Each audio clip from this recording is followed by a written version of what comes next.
এখানে মোট 23টি ডাব্বা সবগুলো খুলে দেওয়া হয়েছে। দেখেন পানির অবস্থা কিভাবে সাগরের দিকে পানিগুলো চলে যাচ্ছে। ব্রিজ এমন ভাবে কাঁপতেছে, নিজের কাছে ভয়ও লাগতেছে। তবে ভয়ের মধ্যে শুকরিয়া, আলহামদুলিল্লাহ, ফেনীবাসীর জন্য সুসংবাদ। সবাই দেখেন,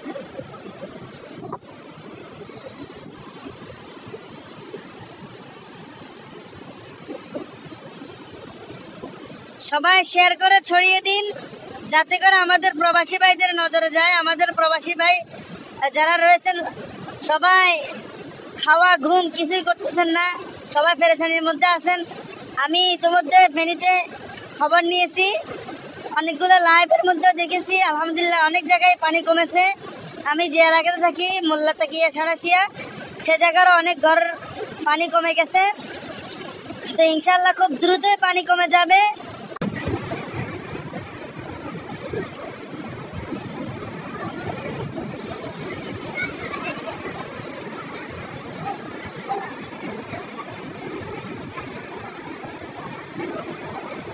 সরাসরি যুক্ত আছি মুসাফুর ক্লোজার, মুসাফুর সিভিক স্কুলে যেটা পরিচিত, আমি সে জায়গাতে আছি।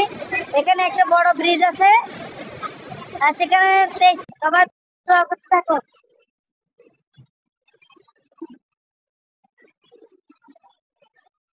সবাই বেশি বেশি প্রবাসী ভাইদের কাছে শেয়ার করুন। আমরা একটু অপোসাইড থেকে দেখাই।